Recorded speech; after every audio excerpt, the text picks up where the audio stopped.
بسم الله الرحمن الرحيم. إن الحمد لله نحمده ونستعينه ونستغفره ونعوذ بالله من شرور أنفسنا ومن سيئات أعمالنا. من يهده الله فلا مضل له ومن يضلل فلا هادي له. وأشهد أن لا إله إلا الله وحده لا شريك له وأشهد أن محمدا عبده ورسوله.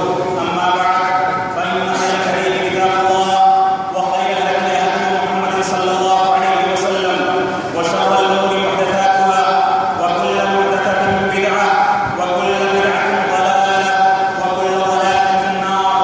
فأعوذ بالله السميع العليم من الشيطان الرجيم. بسم الله الرحمن الرحيم. ظهر الفساد في البر والبحر بما كسبت أيدي الناس. وقال الله تبارك وتعالى في موضع آخر: وما أصابكم من مصيبة فبما كسبت أيديكم ويعفو عن كثير. وقال النبي صلى الله عليه وسلم: مثل المؤمنين في توادهم وتراحمهم وتعاطفهم كمثل الجسد إذا اشتكى منه عضو تداعى سائر الجسد بالسهر والحمى. متفق عليه. وقال النبي صلى الله عليه وسلم: المؤمن للمؤمن كالبنيان يشد بعضه بعضا. وقال واشار النبي صلى الله عليه وسلم بيده وشبك بيديه. متفق عليه. محترم سامعین کرام، بزرگان دین، نوجوانان ملت اسلامیہ، خواتین ملت اسلامیہ اور محترم سامعین کرام، اللہ رب العالمین کا فضل و کرم ہے، اس کی نوازش ہے اور اسی کی توفیق کی وجہ سے ہم اس جگہ پر جمع ہوئے ہیں۔ اللہ رب العالمین نے اگر ہم کو یہ توفیق نہ دی ہوتی، کوئی بیمار ہو جاتا، کوئی کسی انداز سے لاغر اور لاچار ہو جاتا، کسی انداز سے کمزوری لاحق ہو جاتی، تو کسی بھی صورت میں اس خوشی میں شریک نہیں ہو سکتا تھا۔ اللہ رب العالمین کی تکبیرات کو پکارتے ہوئے مسلمان یہاں پر جمع ہوئے ہیں۔ اس وجہ سے اللہ رب العالمین کی ذات سے امید کی جاتی ہے کہ جو دعائیں کی جائیں گی، جو خطبے میں کہا جائے گا، اللہ رب العالمین کی نصرت و توفیق سے مسلمان اس پر عمل کریں گے۔ مسلمان اپنے ان مظلوم بھائیوں کو ہرگز نہیں بھولیں گے۔ جو مظلوم بھائی نہ نیا کپڑا پہن سکتے ہیں، نہ ان کے یہاں کھانے پینے کے لیے کچھ ہے، ان کی مظلومیت کا یہ عالم ہے کہ ان کے بچوں کو، ان کی خواتین کو، ان کے بوڑھوں کو اور ان کے لاچار اور بے یار و مددگار افراد کو زندہ جیتے جی جلا دیا جاتا ہے۔ آپ برما کے حالات دیکھیں، آپ فلسطین کے حالات دیکھیں، آپ آسام کے حالات کا جلسہ کریں، آپ برطانیہ کے حالات کو دیکھیں، ہندوستان کے مختلف خطوں کے حالات کو دیکھیں۔ یہ اللہ رب العالمین کا کروڑ لاکھوں احسان ہے کہ اللہ رب العالمین نے ہم کو اتنا امن عطا فرمایا ہے کہ ہم مائک میں اس کے کلمات کی بلندی کرتے ہیں، ہم آرام کے ساتھ اس کے کلمات کو سنتے ہیں۔ کہ اللہ رب العالمین کی نصرت اور اس کی توفیق اور اس کی مدد کی وجہ سے ہے۔ اللہ رب العالمین ہم کو زیادہ سے زیادہ اپنا شکریہ ادا کرنے کی توفیق عطا فرمائے، اپنا شکرانہ ادا کرنے کی توفیق عطا فرمائے، ہم کو اس بات کی توفیق عطا فرمائے کہ ہم صحیح انداز سے کتاب و سنت کی طرف رجوع کریں۔ رمضان کا وہ مبارک مہینہ جو اللہ رب العالمین نے عید الفطر سے پہلے ہم کو عین انعام کے طور پر عطا فرمایا تھا، جس میں ہم نے تراویح کا قیام کیا، جس میں ہم نے تلاوت کلام پاک کا اہتمام کیا، جس کے اندر ہم نے نمازوں کی پابندی کی، جس کے اندر ہم نے اللہ رب العالمین کے ذکر و اذکار کی پابندی کی، اللہ رب العالمین کی عبادت کو انجام دیا۔ وہ الوداع ہو چکا ہے، وہ رخصت ہو چکا ہے، لیکن بدقسمتی سے ہماری مسجدیں پھر سے خالی ہو گئی۔ ہماری اذانوں کی آواز ہمارے گھروں تک پہنچتی ہے، لیکن ہم مسجدوں میں لبیک نہیں کہتے، ہم مسجدوں میں نہیں نکلتے۔ صلاۃ فجر میں مسجدیں سنسان نظر آتی ہیں۔ کیا ہم کو اسی وقت کا انتظار ہے کہ ایک موقع پھر سے آئے اور ہماری حکومتیں بابری مسجد کی طرح سے دوسری مسجدوں کو منہدم کر دیں؟ کیا ہم کو اسی وقت کا انتظار ہے کہ کوئی دوسری حکومت سر چڑھ کر بولے اور ظلم کی انتہا کر دے اور مسجد اقصیٰ جیسی قبلہ اول اور مقدس سرزمین کو منہدم کر دیا جائے؟ ہرگز نہیں۔ ہم کو اپنے عمل کے اندر تبدیلی پیدا کرنی چاہیے۔ اللہ رب العالمین کا فرمان ہے کہ ظہر الفساد فی البر والبحر بما کسبت ایدی الناس۔ یہ زمین کے اندر فساد برپا ہو گیا ہے، سمندروں کے اندر فساد برپا ہو گیا ہے، لوگوں کی اپنی کمائی کی وجہ سے، لوگوں کی اپنی بدعملی کی وجہ سے، لوگوں کی اپنی بے عملی کی وجہ سے لوگ بری طرح سے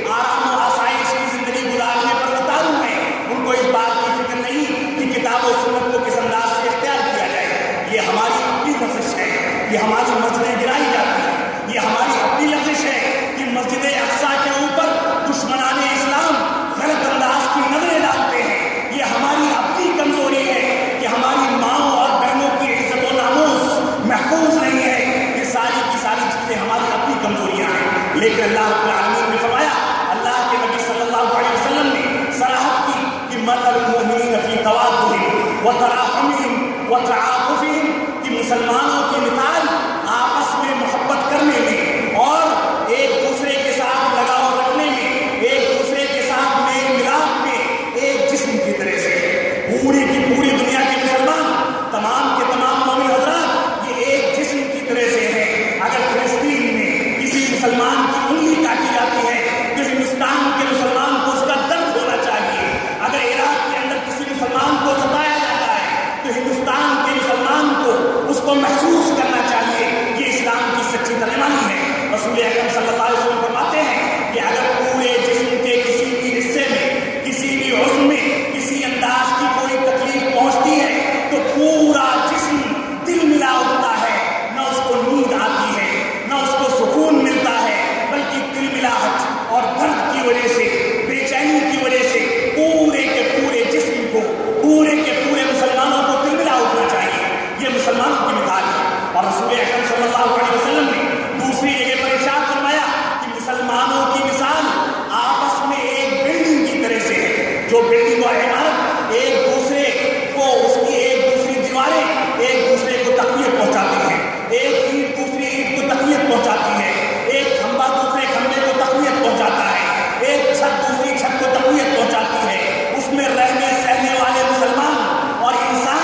اسلام کی سچی تعبیر کے لیے آپ کو سیرت صحابہ کا مطالعہ کرنا چاہیے. اسلام کی سچی تعبیر کے لیے آپ کو دیکھنا چاہیے کہ اس ہندوستان کے اندر جہاں آپ اقلیت میں ہیں، جہاں آپ کو مظلوم بھی بنایا جاتا ہے، جہاں آپ کے نوجوانوں کو انکاؤنٹر کر دیا جاتا ہے، جہاں نوجوانوں کے ساتھ آزمائشیں آتی ہیں، ساری کی ساری چیزیں ہوتی ہیں. اس موقع سے ان حالات میں آپ کو کتاب و سنت کی طرف کیسے رجوع کرنا ہے؟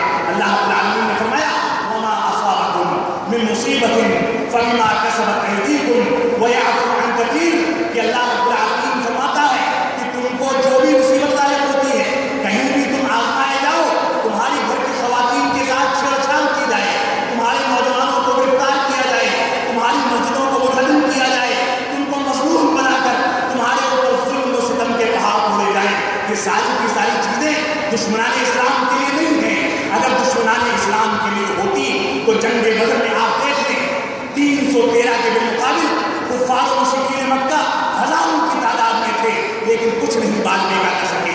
ان کے پاس ایمان کی طاقت تھی، ان کے پاس اتباع سنت کی طاقت تھی، ان کے پاس رسول اکرم صلی اللہ علیہ وسلم کی سیرت تھی. انہوں نے اس کو اختیار کر کے دنیا کے اندر اپنے قدموں کو جما لیا، اور آج یہ 20 25 30 کروڑ صرف ہندوستان کے اندر زندگی گزار کے اپنے حقوق کا مطالبہ کرتے ہیں. عدالتیں بھی ان کو گول گول کر دیتی ہیں اور ان کے حقوق نہیں ملتے. ایسی صورت میں ہم کو غور کرنے کی ضرورت ہے. اللہ رب العالمین نے فرمایا ہے کہ تمہارے اوپر جو بھی مصیبت آتی ہے وہ تمہارے اپنے عملوں اور اپنے کرتوتوں کا نتیجہ ہے. اور اللہ رب العالمین بہت ساری غلطیوں کو معاف فرما دیتا ہے. اللہ رب العالمین معاف کرنے والا ہے. اللہ رب العالمین مواخذہ کرنے پر آئے تو اس نے عاد و ثمود کا مواخذہ کیا. اللہ رب العالمین مواخذہ کرنے پر آئے تو طوفانوں کے ذریعے کسی کو تباہ کر سکتا ہے. اللہ رب العالمین مواخذہ کرنے آئے تو زلزلوں کے ذریعے کسی کو تباہ کر سکتا ہے. لیکن اللہ رب العالمین فرماتا ہے وہ یعفو عن کثیر، کہ ہم بہت کچھ معاف فرما دیتے ہیں. یہ اللہ رب العالمین کی شان ہے، اللہ رب العالمین کی صفت ہے.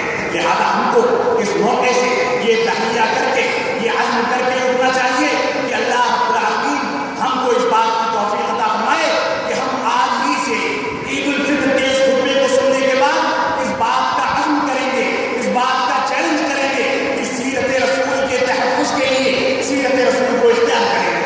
مساجد کے تحفظ کے لیے صلوات خمسہ کی پابندی مساجد کے اندر شروع کریں گے. مسلمانوں کے تحفظ کے لیے عقیدہ توحید کا تحفظ کریں گے. اتباع سنت کے تحفظ کے لیے بدعات کو ترک کر کے اتباع سنت کو اختیار کریں گے. یہی اسلام کا پیغام ہے. اللہ رب العالمین ہم کو اس بات کی توفیق عطا فرمائے کہ ہم جب تک جئیں تب تک اسلام پر جئیں. جب ہمارا خاتمہ ہو تو ایمان پر ہو. ہم جب تک جئیں تب تک اتباع سنت کے مطابق زندگی گزارتے ہوئے جئیں. جب ہمارا خاتمہ ہو تو ایمان پر ہو. اللہ رب العالمین ہم کو اس بات کی توفیق عطا فرمائے کہ جس طرح سے صحابہ اکرام نے رسول اکرم صلی اللہ علیہ وسلم نے طائف کے مظالم سہ لیے، مدینہ کے مظالم سہ لیے، دنیا کے سارے مظالم سہ لیے، لیکن اسلام کی تعلیمات پر آنچ نہیں آنے دی. آج ہم یہ تحریہ کرتے ہوئے کہ اللہ رب العالمین ہم کو یہ اس بات کی توفیق عطا فرمائے. اللہ رب العالمین سے دعا ہے کہ اللہ رب العالمین مسلمان جہاں بھی مظلوم ہیں، چاہے وہ قوما میں ہو، اللہ رب العالمین تجھ سے کوئی بعید نہیں کہ دشمنان اسلام کو عاد و ثمود کی طرح سے تباہ و برباد کر سکتا ہے. اللہ رب العالمین تو تیز و تند ہواؤں کے ذریعے، تیز آوازوں کے ذریعے، سیلاب کے ذریعے، زلزلوں کے ذریعے، آسمان سے پتھر کی بارشوں کے ذریعے، آسمان سے چھوٹے چھوٹے پرندوں کے ذریعے اس دنیا کے اندر کسی بھی لشکر کو تباہ و برباد کر سکتا ہے. اے اللہ رب العالمین ہم تجھ سے دعا کرتے ہیں کہ مسلمانوں کے حالات کو درست فرما.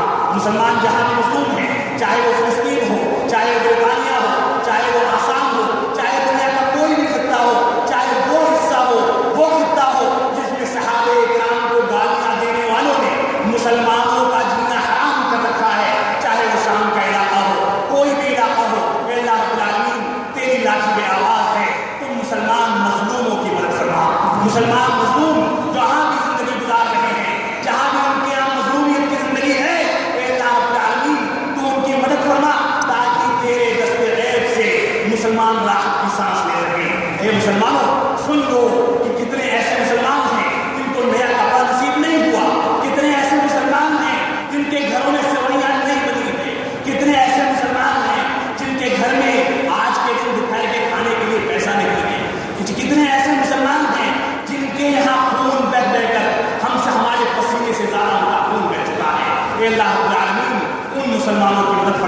اے مسلمانوں تم سنو اور کتاب و سنت کی طرف رجوع کر کے اس بات کی تگ و دو کرو کہ ہم کتاب و سنت کی طرف رجوع کر کے ہم کتاب و سنت کے مطابق اپنی زندگی ڈھالیں گے.